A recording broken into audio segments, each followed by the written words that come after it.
Okay, so here's a dopaminergic neuron in pipe cleaners, right?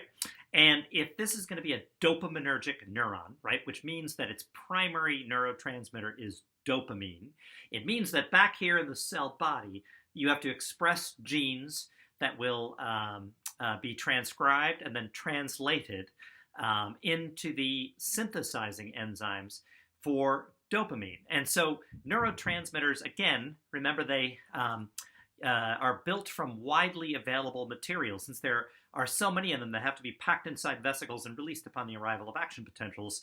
So the source for dopamine, right, the raw material for dopamine is the amino acid tyrosine. And tyrosine is present in every cell, right, because every cell is building proteins. But in dopaminergic neurons, there's going to be selective expression of the genes that will take, first there's one synthesizing enzyme that'll take tyrosine, that amino acid, and convert it into this sort of intermediate product. It's called L-DOPA. And L-DOPA then is grabbed onto by a second synthesizing enzyme, which will convert L-DOPA into dopamine.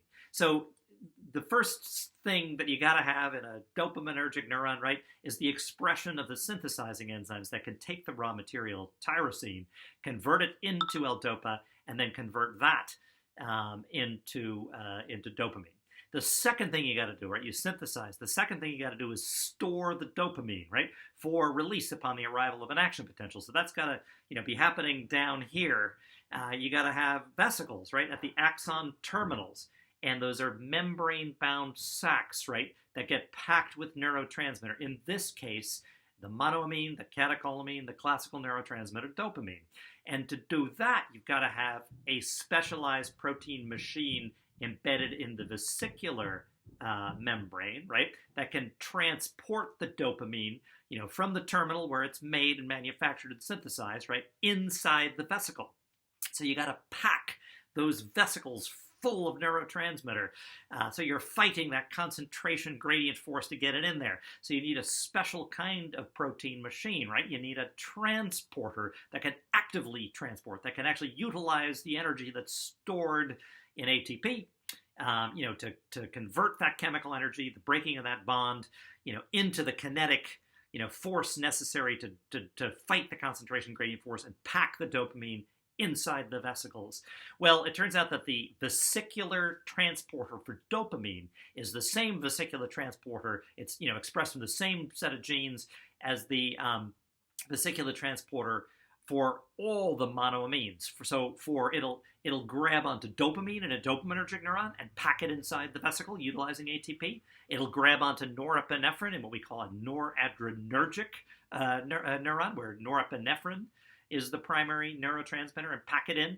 And it'll grab onto serotonin in what we call a serotonergic neuron, right? If that serotonin is its primary neurotransmitter, and grab the serotonin and pack it inside. So this is called a monoamine vesicular transporter, and it'll, bind any of the different monoamines. In the case of a dopaminergic neuron, however, that monoamine transporter is going to have dopamine synthesized and available for packaging inside the vesicle. Next, of course, is release of the neurotransmitter. So there's the arrival of the depolarization, repolarization, action potential, at the axon terminal. There is, the opening of the voltage-gated calcium channels, right? There is the fusion, the exocytosis of the vesicle with the presynaptic terminal membrane, and the concentration gradient force that was stored in those vesicles drives, in this case, the dopamine, basically out into the synaptic cleft. Then finally, we have removal, right? So the dopamine we're going to see can bind to autoreceptors on the presynaptic membrane. It can bind to heteroreceptors on presynaptic membranes of other, axon terminals in the area, and it can also, act upon the postsynaptic targets. And all the postsynaptic targets we're going to see are metabotropic for dopamine. However, the removal process involves, it's kind of like there's more than one, kind of mechanism here. The first is in the presynaptic membrane of the dopaminergic neuron is a transporter.